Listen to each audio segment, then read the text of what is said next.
사도행전 22장 1절로 8절 말씀입니다. 함께 한 목소리 읽겠습니다. 부형들아, 내가 지금 여러분 앞에서 변명하는 말을 들으라. 그들이 그가 히브리 말로 말함을 듣고 더욱 조용한지라. 이어 이르되, 나는 유대인으로 길리기아 다소에서 났고 이 성에서 자라 가말리엘의 문화에서 우리 조상들의 율법의 엄한 교훈을 받았고 오늘 너희 모든 사람처럼 하나님께 대하여 열심히 있는 자라. 내가 이 돌을 박해하여 사람을 죽이기까지 하고 남녀를 결박하여 옥에 넘겼노니 이에 대제사장들과 모든 장로들이 내 증인이라. 또 내가 그들에게 다메섹 형제들에게 가는 공문을 받아가지고 거기에 있는 자들도 결박하여 예루살렘으로 끌어다가 형벌받게 하려고 가더니 가는 중 다메섹에 가까이 갔을 때에 오정쯤 되어 호련히 하늘로부터 큰 빛이 나를 둘러 비치매 내가 땅에 엎드러져 들으니 소리 있어 이르되, 사울아 사울아 네가 왜 나를 박해하느냐 하시거늘 내가 대답하되, 주님 누구시니까 하니 이르되, 나는 네가 박해하는 나사렛 예수라 하시더라. 아멘. 할렐루야. 성경에 나와 있는 시대적 역사적인 날짜들을 정확하게 말하기는 어렵습니다. 2000년 전의 일이기 때문에 2000년 전, 2000년 전 참 오래된 세월이죠. 그래서 정확하게 그가 몇 년도에 살았는지 몇 살이 되는지는 알 수 없지만 아마 그가 청년 때였고 그가 중년의 나이였고 노년의 나이였다라는 것까지는 알게 됩니다. 오늘 이 말씀, 바울이 50대 후반쯤 되었을 때입니다. 당시에 평균 연령이 50좀 넘는다고 합니다. 그러니 이제 평균 연령을 좀 넘어갔으니까요, 바울은 좀 쉬어야 될 나이이기도 합니다. 그런데 선배 사도들이 쉬지 않으니 바울도 쉬는 게 어렵겠지요. 50대 후반쯤 되었을 때 그가 이제 예루살렘에 쓰게 되는데요, 그의 사역이 한 25년에서 30년쯤 되었을 때입니다. 하나님 예수님께 부름받고 25년에서 30년쯤 되었을 때 3차 전도여행을 마치고 예루살렘에 돌아와 이제 보고하는 겁니다. 이제 마무리하는 거죠. 더 이상 내게 전도여행은 이제 없고 하나님이 주신 마지막 길을 내가 간다라고 하면서 이 길의 끝은 어디인지 모르지만 주님이 내게 이 끝을 준비하셨다라는 믿음을 가는데요, 그 끝은 이 길을 들어서면서부터 주님께서는 말씀하기 시작합니다. 그 끝은 로마입니다. 로마에 가서 너는 나를 위해서 복음을 이렇게 증언해야 될 것이다 하면서 30년의 끝은 로마에서 이룰 것이다 라고 주님은 말씀하십니다. 그래서 바울은 이제 예루살렘 이 자리에 서는데요, 사도행전 7장에 있는 이 말씀 기억하시죠? 스데반이 바울 앞에서 잡혀오죠. 바울이 그때 나이 20대 초중반입니다. 12세부터 성년이 되어서 예루살렘에서 유학을 했으니 바울은 어떤 사람인가 궁금하지요. 길리기아 다소라는 곳은요, 헬라의 교육 도시입니다. 우리나라 교육 도시하면 청주라고도 얘기하는데요, 로마에 있어서 교육 도시하면 길리기아 다소라고 합니다. 그곳에서 장막 짓는 일을 부모님도 아마 사업차 하셨을 겁니다. 장막, 지금 얘기하면 우리 정동 권사님처럼 건축하는 일입니다. 도시를 건축해내는 이런 일들, 장막 짓는 일이 그래서 하층민의 사람이 아니라 중류, 중상층 이상들이 하는 사업입니다. 그래서 그의 아버지 부모는 굉장히 부유한 집안을 일구었고요. 그래서 그가 사는 곳도 바울을 위해서 길리기아 다소, 교육도시, 부유한 도시로 가서 바울을 길러냅니다. 그리고 그가 길러낸 이 길리기아 다소에서 헬라의 철학과 더불어서 이제 그가 12살 성년이 된 이후에는 예루살렘에 10여 년 동안 유학을 보내죠. 예루살렘에 갈 때 얼마나 인맥이 좋았는지, 물론 가문도 뛰어났습니다. 베냐민 지파 사람이었으니까요. 유다 지파와 베냐민 지파 가장 가까운 지파고요. 존귀한 지파로 인정받는 지파입니다. 그래서 이스라엘 사람들은 이 베냐민 지파 사람들이라고 하면요, 귀하게 여깁니다. 그렇게 해서 바울이 자기의 가문도 좋지요, 재력도 있지요, 유학파지요, 거기다가 헬라의 철학을 정통했지요.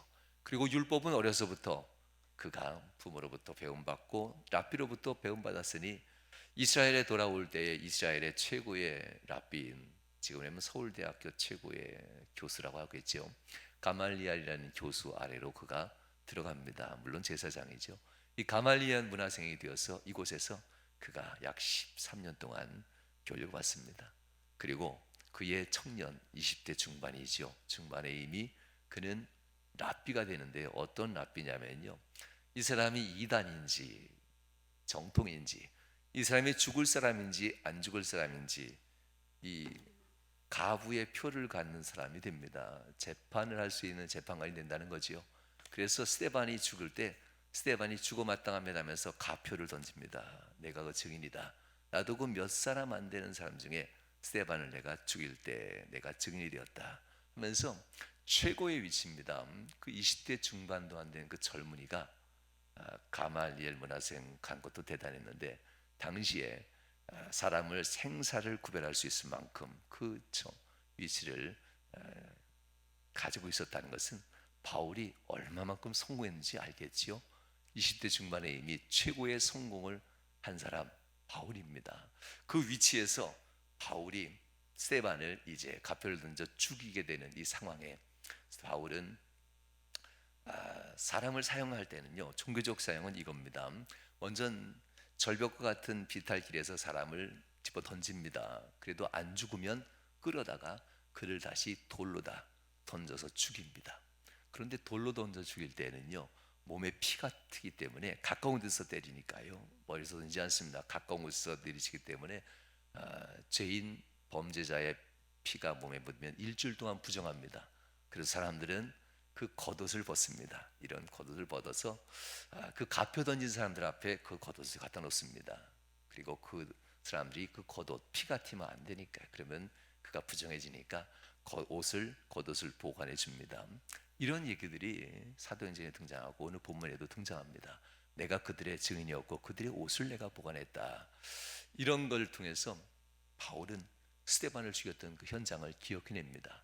정확하게 25년 전엔 충격이었지만 10월 13일 2018년 10월 13일 주님 뵙고 싶습니다라는 제목으로 여러분에게 설교했던 내용 중에 일부입니다. 지금 했던 내용은요, 그때 충격이었죠. 나는 이 진리, 가말리알의 문화생으로서 그로부터 받은 율법의 이 핵심의 진리를 가지고 나는 삶의 기쁨이 있고, 내가 진리, 누구보다도 탁월한 진리를 배운 것 때문에 나는 확신에 차고 살아가고 있었는데, 내가 하나님 믿는 이 경건함으로 저를 죽이는 것이 옳다고 난 더 확신했는데, 가만히 보니까 스데반이 더 확신에 찬 얼굴이었지 않습니까? 스데반이야말로 평안한 가운데 비탈길에서 던짐받고 죽이는 가중인데도 또 안 죽으니 돌에 던져서 돌로 그를 쳐 죽이는 가운데서도 스데반의 얼굴이 빛난 햇빛같이 광채련하면서 평강한 가운데 그가 하나님 품에 안기는 것을 그가 눈으로 목격하면서 부인해버리죠. 이럴 수 없다 하면서. 그러면서 그가 다시 회상합니다. 오늘 본문입니다. 25년 뒤 부형들아 라는 이 말, 누가 썼던 말이냐면요, 25년 전에 스데반이 바울 앞에 썼던 마지막 변론했던 말입니다. 부형들아, 나의 부모와 형제들아, 썼던 이 말을 바울이 다시 25년 뒤에 똑같이 사용합니다. 우연이 아닙니다. 내가 그때 스데반의 은혜를 내가 지금 나도 가지고 있다는 겁니다. 당신들도 나처럼 25년 전에 나처럼 당신들의 그 열심, 율법의 열심을 가지고 지금 당신은 이렇게 나를 죽이기 위해서 재판을 하지만 25년 전 스데반처럼 나는 지금 부형들이요, 당신들은 나를 죽이는 원수가 아닌 나의 부모요 나의 형제들로 나는 기억합니다. 당신들도 나처럼 예수 믿고 구원받길 바랍니다 하면서 25년 동안의 이야기를 하나하나 풀어가는 장면이 오늘 본문 22장에 나와 있는 말씀입니다. 사랑하는 여러분, 믿음의 선배들은 참 묘합니다. 믿음의 선배들, 우리가 본받아야 될 사람들이지 않습니까? 여러분에게 지난번에 말씀드렸던 모세를 기억해내면요, 모세는 출애굽기에서 신명기까지 인생이 기록됩니다. 바울을 얘기하면 어떻게 할까요? 바울은 사도행전에서 디모데까지, 이렇게 얘기해도 될 것 같아요. 사도행전에서 디모데까지 자기의 처음이 있었고 마지막을 기록한 책. 모세를 애국 궁전에서 느보산까지, 광야를 지나 느보산까지 인생을 얘기한다면, 바울은 다메섹에서 로마까지, 주님을 만났던 그 순간부터 마지막 죽음의 순간까지, 믿음의 선배들은 꼭 주님을 만났고 주님과 마지막을 하는 이 모습을 볼 수가 있습니다. 그런데 만나는 건 은혜지만 마지막은 아무도 모른다는 사실.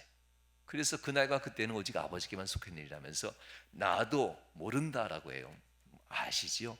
그렇지만 주님도 나도 모른다, 관심 없다라는 거지요. 마지막이 되면 될수록 우리는 더욱더 그날이 가까움을 알고 더욱더 신중한 믿음 생활을 해야 된다라는 것을 예수님 우리에게 말씀합니다. 이들의 처음 고백들, 믿음의 선배들의 처음 고백들은 이렇게 되지요. 나는 입이 둔한 자입니다. 보낼 만한 자를 보내셔서, 처음 고백입니다. 그러나 믿음이 깊어지면 깊어질수록 주여 떠나지 마소서, 주여 저들을 용서하소서, 주여 저들을 구원하지 못한다면 나를 생명책에서 내 이름을 지우시고 나를 대신해서 저들을 살려주소서. 모세의 마지막 가면 갈수록 기도가 바뀌어지는 모습입니다. 40년 달려온 이 길에서 모세가 고백하는 내용이지요. 나는 죄인 중에 괴수, 무익한 종. 누구의 고백인지 아시지요? 나로부터 나온 모든 것은 다 배설물, 나의 나된 것은 오직 주의 은혜로다. 내가 모든 사람들보다 훨씬 더 많은 일을 했지만 이것은 내가 한 것이 아니라 나와 함께 하신 주님이 주신 은혜 때문에 내가 할 수 있었다. 나를 충성되이 여기신 주님께 감사드린다. 이 은혜, 바울의 고백입니다. 믿음의 선배들의 고백은 시간이 지나면 지나갈수록 하나님 앞에서 무익한 자에서 유익한 자가 되기 위해서 발버둥칩니다. 믿음의 선배들은 분명히 하나님 앞에서 무익한 인생의 지팡이가 하나님 앞에 붙들리면 능력의 지팡이로 바뀌어지는 것을 고백합니다. 하나님 앞에서 무익한 내 삶의 지혜와 명철들, 배설물로 여겼던 것이 하나님 앞에 잡혀지면 헬라 사람들 앞에서도 당당하게 복음을 증거하고 변증을 해낼 수 있는 그런 능력의 지혜로 바뀌어집니다. 이들은 이렇게 마지막까지 달립니다. 이들은 하나님이 주신 표대를 품고 결코 놓치지 않으며 끝까지 달려갑니다. 매 순간 인도하신 주님 앞에 내 삶이 흐트러지지 않으려고 그렇게 기도하며 순종하며 달려갑니다. 모세의 나이, 그 나이면 이제 쉴 나이입니다. 120세. 그런데도 하나님은 이제 너는 내게 와야 된다라고 하지요. 마지막까지 하나님은 모세를 사용하십니다. 베드로의 나이 60대 후반, 십자가에 거꾸로 못 박혀 달려 죽게 되지요. 쉴 나이인데도 베드로는 마지막까지 로마에서 바울을 봤다고도 베드로 설교할 때 젖은 손수건 말씀할 때도 기억하시죠? 베드로의 이 순교의 모습을 보면서 바울도 50대 후반, 바울이 죽거든요. 10살 아래 정도 되니까요. 그가 죽으면서도 나도 저렇게 죽고 싶었다라는 얘기를 재작년 가을 했던 말씀을 또한 기억하셔야만 합니다. 나도 어떻게 저렇게 십자가에 달려 죽어야 되는데. 로마 시민은 절대 십자가형을 하지 않습니다. 로마 시민들에게는 극형의 이런 벌을 주지 않기 때문에 참수형을 합니다. 나도 저렇게 죽여달라고 애원해도 너는 로마 시민이니 그렇게 죽을 수 없다며 바울은 참수형을 당하는 이 장면이 나옵니다. 사랑하는 여러분, 쉬고 싶은데 로마에 안 가면 됩니다. 잠깐 떠나 있으면 됩니다. 예루살렘에 붙잡히는 곳 안 가면 됩니다. 가지 말라고 애원했던 그 많은 사람들의 소리를 듣고 가이사라에서 예루살렘으로 올라가지 않는 이 마지막 순간, 그때 가지 않아도 됩니다. 아니 가이사라로 와야 될 구브로라는 이 섬에서 에베소부터 배를 떠나 타고 한 달간 간 후 구브로에서 잠시 머물 때에 그곳에서 있었던 믿음의 동역자들이 가지 말라고, 가면 당신 죽습니다 하면서 예루살렘에 가지 말라고 한 달 전에 말렸을 그때 안 가면 삽니다. 아니, 밀레도에서 에베소 장로들이 와서 에베소 교인들과 더불어 와서 바울과 이별할 때 가지 말라고 눈물로써 2달 전에 붙잡았을 때에 안 가고 에베소에서 목회하면 됩니다. 얼마나 좋았을까요? 굳이 가야 됩니까? 굳이 가야 됩니까? 이렇게 2달 전에 만류할 때 안 가면 됩니다. 그러나 바울은 내가 가야 된다라고 합니다. 주 예수께 받은 이 사명이 아직 끝나지 않았으니, 주 예수께 받은 이 사명이 아직 끝나지 않았으니 나는 사명을 따라서 움직이고 당신들은 몸된 교회를 위해서 살아갑니다 하면서 바울은 움직입니다. 에베소 장로들과 교인들에게는 눈물로써 이 교회를 지키십시오. 밀레도 교인들에게도 역시 눈물로써 지키시고, 이 말씀을 듣던 중 죽었던 유두고란 청년, 바울의 말씀을 듣다가 졸다가 떨어져 죽었다고 하지요. 밀레도스 이 청년 살려냅니다. 나는 사명을 따라 움직이고 목숨을 하나님께 내고 가지만 당신들은 이 교회의 몸된 교회를 지키십시오. 나와 더불어서 눈물로써 지은 이 교회를 지켜내십시오 하면서 바울은 그렇게 2달 전 떠납니다. 그리고 구브로에서 한 달 전 떠나고 가이사라에서 일주일 남은 그 시점, 가이사라에 배를 타고 당도했을 때에 7 집사 중에 한 사람이 있었던 빌립 집사 집에 잠시 거합니다. 그리고 빌립 집사엔 딸들이 있었는데요, 이 딸들이 기도가 깊어서 예언하는 딸들이라고 합니다. 딸들이 갑자기 기도하다가 환상 중에 본 것을 가지고 바울 앞에 씁니다. 그리고 띠를 부르더니만 바울의 손과 발을 묶습니다. 그러면서 바로 이 띠의 주인, 누구 띠냐면요, 바울의 띠입니다. 이 띠의 주인이 이렇게 마지막을 보내게 될 겁니다. 하나님이 응답한 것을 바울에게 빌립 집사의 딸들이 말해줍니다. 그러면서 그들은 가이사라에서 예루살렘에 올라가지 마십시오, 반드시 잡힙니다. 그리고 당신을 죽이려 하는 사람들이 그들을 있습니다. 밥도 안 먹고 금식하면서 40명이나 되는 사람이 바울을 반드시 죽이리라 하면서 바울을 죽이려고 기다리는 사람이 있으니 가지 마십시오 라고 얘기합니다. 그래도 바울은 갑니다. 그들은 물리치면서 일주일의 길을 걸어가며 예루살렘에 드디어 당도합니다. 그리고 예루살렘에서 약 일주일 동안엔 유대인들이 눈치를 보죠. 그러다가 결국 일주일 뒤에 바울을 체포합니다. 그리고 바울을 죽여야 될 자로 여기고 그를 재판에 회부하게 되는 내용이 본문의 말씀입니다. 사랑하는 여러분, 바울이 왜 피할 길이 있었는데도, 바울은 다르게 살 수 있었는데도 불구하고 이미 보장된 성공, 20대 중반에 이미 최고의 위치에 오르고 권력자로서 재력가로서 명예와 많은 사람부터 존경받는 위치에서 왜 그가 저주하던 예수를 따르게 되었을까? 왜 그랬을까? 배움도 있었고 명예도 있었고 권력도 있었고 재력도 있었던 그의 삶에 그는 늘 우울했기 때문에 그렇습니다. 재력이 있으면, 배움도 있으면, 명예도 있으면, 권력이 있으면 나는 평안할 줄 알았고 넉넉한 삶으로서 기뻐할 줄 알았는데 인생은 늘 충만하지 못했기 때문에, 그래서 그는 그의 삶을 가득 채울 그 무언가 진리를 그는 추구하길 소원했다는 겁니다. 결국 그의 삶을 채울 한 사람을 만나게 되지요. 예수 그리스도입니다. 할렐루야. 예수님은 우리가 믿는다고 믿어지는 분이 결코 아닙니다. 그렇게 진리를 따라서 나섰던 사울이었죠. 그의 아버지가 사울, 이 이름을 해석하면 큰 자라는 뜻입니다. 가장 큰 자가 되어라 라고 해서 사울이라는 이름을 지어줬지요. 정말 큰 자가 됐습니다. 그렇지만 허전한 마음은 채울 길이 없었습니다. 이 허전한 마음, 20대 중반, 많은 것을 배우고 많은 것을 가졌고 많은 것을 누릴 수 있고 많은 사람으로부터 존경과 사랑과 명예를 얻었던 바울의 심령 속에는 늘 울 수밖에 없었습니다. 진리를 알고 싶었으나 진리가 나를 자유롭지 못하게 하니 그는 마음이 늘 울고 있었습니다. 늘 두렵고 허전한 삶의 목적을 찾으려고 애쓰면서 오히려 더 율법에서 제시하는 예수를 죽여라, 예수를 따르는 이단들을 없애라, 이것이 하나님의 진리라 해서 이것을 더욱더 애쓰고 수고하여서 내 인생의 분명한 목적을 가지고 싶어 했습니다. 그러나 하면 할수록 마음의 눈물과 허전함은 멈추지 않았습니다. 그러던 어느 날 다메섹입니다. 다메섹으로 올라가던 중 그가 고꾸러지는 사건이 일어나죠. 많은 사람들의 지도자가 되어서 예수 믿는 사람을 잡아다가 가두고 옥에 가두고 내치고 죽이기까지 했던 자가 바울입니다. 이 모든 권세가 바울에게 있었죠. 그가 주님을 만나고 다메섹에서 엎드러집니다. 여러분, 주님은 많은 말씀하지 않았습니다. 신앙은 지식이 아닙니다.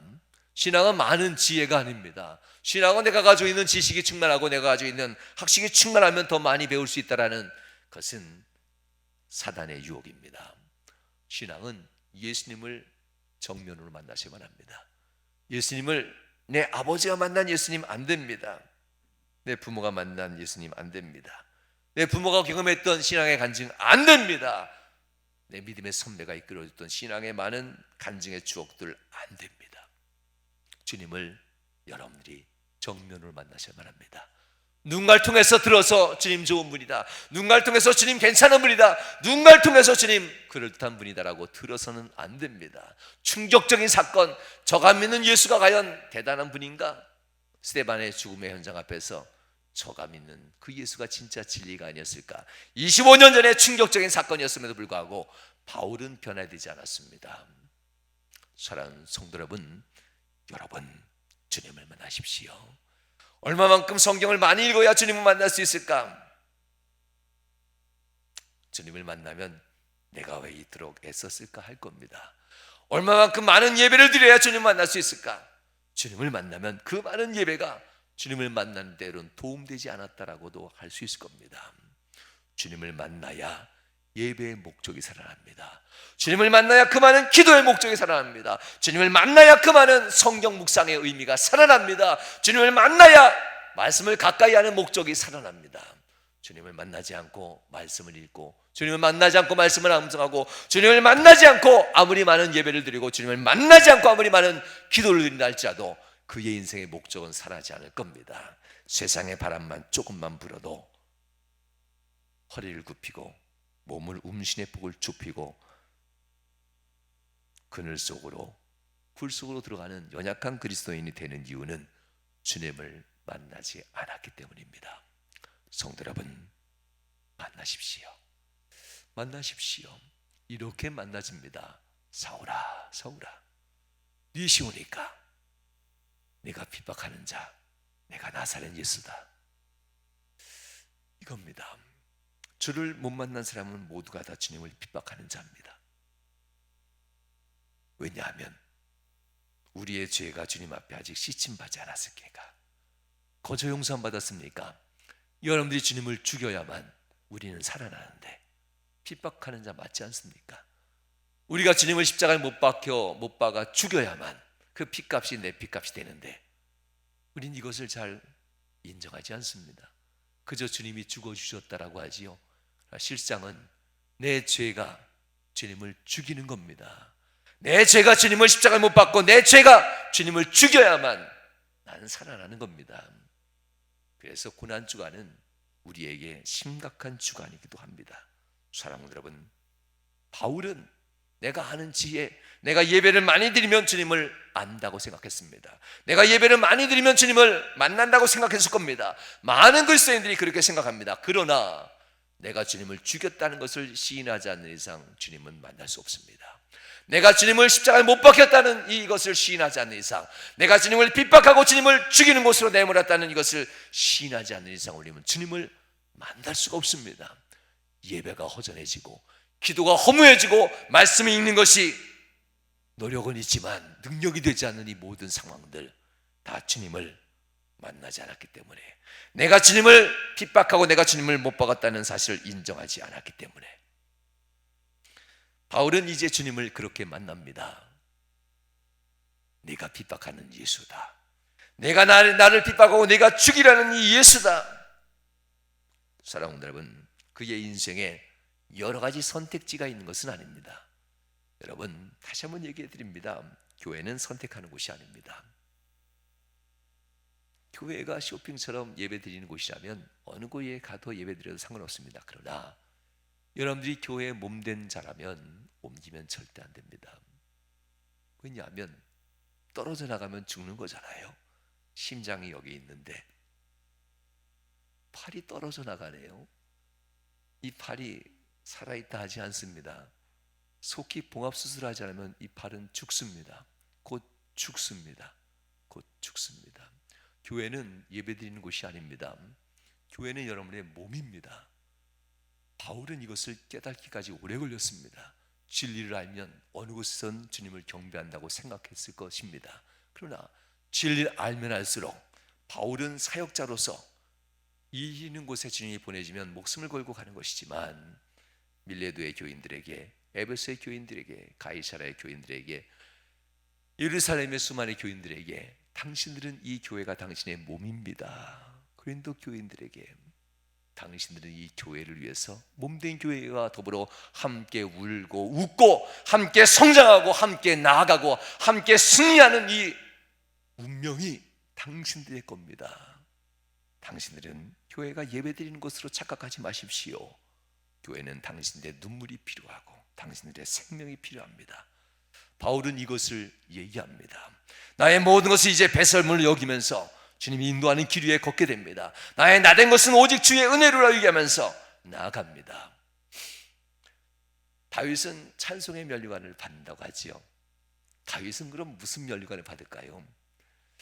되게 궁금했습니다. 이렇게 복음을 전하면요, 전도의 면류관을 받아야 되지 않을까요? 전도의 면류관은 어디에도 등장하지 않습니다. 이런 복음을 증언하는 사람들에게는 이 면류관을 줍니다. 의의 면류관. 나를 위하여 핍박받는 자, 나를 위하여 핍박받는 자, 그들에게 주어지는 면류관이 의의 면류관입니다. 전도는 원래 핍박입니다. 누군가에게 도를 전한다는 것은 고난을 각오하고 전하는 겁니다. 좋은 관계, 그럴 수 없습니다. 영적인 싸움엔 반드시 고난이 있습니다. 바울은 그래서 의의 면류관을 얘기하지요. 의의 면류관을 얘기하면서 바울은 이렇게 말합니다. 디모데후서 4장 7절, 내가 선한 싸움을 싸우고 나의 달려갈 길을 마치고 믿음을 지켰으니 이제 후로는 나를 위하여 의의 면류관이 예비되었으므로 주 곧 의로우신 재판장이 그날에 내게 주실 것이니 내게만 아니라 주의 나타나심을 사모하는 모든 자, 주님 오실 그날까지 나처럼 복음을 전하며 주님 앞에 헌신하는 이런 자들이 의의 면류관을 받게 될 것이다 라고 말합니다. 사랑하는 성도 여러분, 바울의 마음을 다시 한번 기억하십시오. 바울은 지금 죽으러 갑니다. 예루살렘에 지금 사역의 마무리, 아니 주님이 마지막 사역의 명령하니 그 편한 예배소를 떠나고 그 안전한 빌레도를 떠나고 그 많은 사람이 보호하는 가이사라 이 교회를 떠나 예루살렘 죽음의 자리로 갑니다. 사역이 있으니까 내가 로마에까지 가야 되리라. 50대 초반에 붙잡힌 바울은 50대 후반까지 그렇게 로마까지 압송되면서 그가 하나님의 말씀을 당당하게 사람들 앞에 전합니다. 그 바울의 모습, 바울이 만난 예수 그리스도 십자가의 은혜가 그를 바꿔놨습니다. 그래서 바울을 놓고 복음을 증언하는 자, 나는 복음의 빛인 자다. 로마서 1장을 시작할 때 그는 말합니다. 유대인에게나 헬라인에게나 부한 자나 가난한 자나 지혜 있는 자나 미련한 자나 나는 그 모든 사람에게 복음의 빛인 자니라 하면서 그가 로마인들에겐 그렇게 글을 씁니다. 복음을 전해야 될 사람, 십자가의 은혜를 전해야 될 사람, 십자가의 이 보혈을 세상에 증거할 사람, 십자가의 전달자로서 나는 어느 곳에서든 주님이 이끄는 대로 가서 말씀을 전한 자로 삽니다라고 바울은 고백합니다. 사랑하는 여러분, 이 고난 주간을 맞이해서 여러분들은 과연 어떤 삶을 살아가야 될지 다시 한번 회복하시길 주님으로 축원합니다. 세상에 서서히 빠져들어가면 빠지는 줄 모릅니다. 그렇게 살아도 되는 것처럼 얘기합니다. 이제 회복하십시다. 이제 회복하십시다. 바울이 걸어간 길마다 하나님의 갈 길이 함께했습니다. 바울이 거쳐갔던 교회마다 많은 교회들이 그 교회를 지키기 위해서 함께 눈물로써 언신하고 교회를 지켜갑니다. 세상에 흔들리지 아니하고 세상에 침륜되지 아니하고 오직 주님 앞에서 믿음으로 굳게 사는 그런 백성들로 살게 됩니다. 바울은 사명을 따라 움직인다면 교인들은 몸된 교회를 지키고 교회를 세상에 빛과 소금 만들어내기 위해서 십자가의 전달자로서 이 교인들은 그렇게 서게 됩니다. 사랑하는 여러분, 우리 명암교회 모든 성도들도 예수 그리스도의 이 은혜의 복음을 증언하는 이 십자가의 전달자들이 다 될 수 있길 주님으로 축원합니다. 우리는 아직 집에 도착하지 않았습니다. 이 땅 나그네 길입니다. 바울도 이 땅 나그네 길이니 아직 집에 도착하지 않아서 그의 마지막 길이 죽음의 길이라면 갑니다. 그래야 얼른 집에 도착하니까. 많은 믿음의 선배들이 이 땅에 나그네 길이 내 집이 아니기에 그 마지막 길을 끝까지 갑니다. 십자가를 전하고 복음을 전하며 십자가의 전달자로서 그렇게 나갑니다. 사랑하는 여러분, 하나님 앞에서 주님이 부르시는 그날까지 여러분들도 복음을 증언하는 죄 백성이 될 수 있길 주님으로 축원합니다. 이 시간 여러분 앞에 찬양 한 곡을 불려드릴 텐데요, 많은 이들이 불려지고 몽골에서는 찬송가에도 들어갔던 찬양입니다. 십자가의 전달자란 찬양인데요, 이 찬양 들으면서 바울이 에베소를 떠나고 밀레도를 떠나고 구브로에서 다시 떠나 가이사에 도착하고 이 가이사에 도착하여서 당신이 이제 잡히면 죽습니다 라고 해도 아니요, 나는 십자가를 전달해야 될 마지막 사명이 내게 있습니다. 나는 예수님의 복음을 전달해야 될 마지막 사명이 있습니다. 그곳이 비록 죽음이라 할지라도 나는 가겠습니다 하면서 바울이 갔던 그 길을 이 곡 안에 기록한 찬양입니다.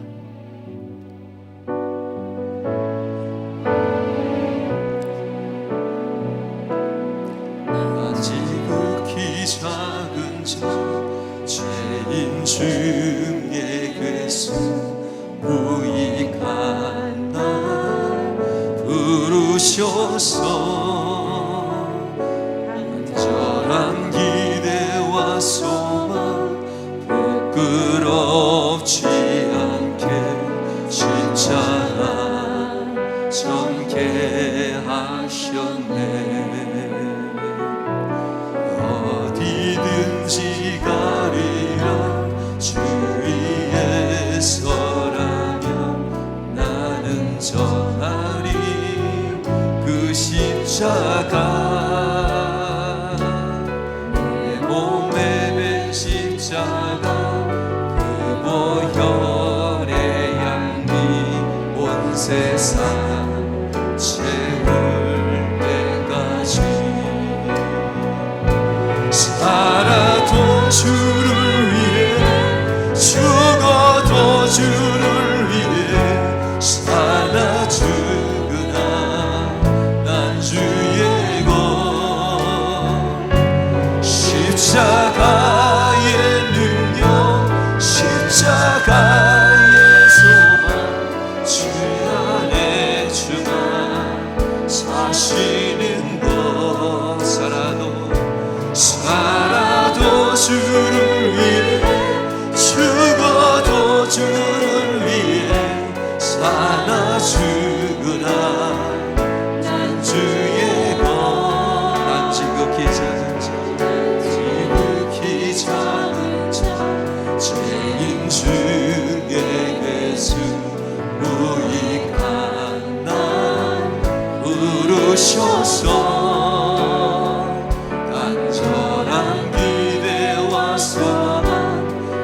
부끄럽지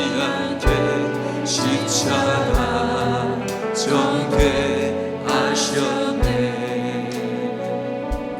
어디든지 가리라 주 위에 서라면 나는 전하리 그 십자가 내 몸에 밴 십자가 그 보혈의 향기 온 세상 채울 때까지 살아도 주를 위해 죽어도 주를 위해 사나 죽으나 난 주의 것 십자가의 능력 십자가의 소망 내 안에 주가 사시는 것 살아도 주를 위해 죽어도 주를 위해 살아 죽으나 난 주의 것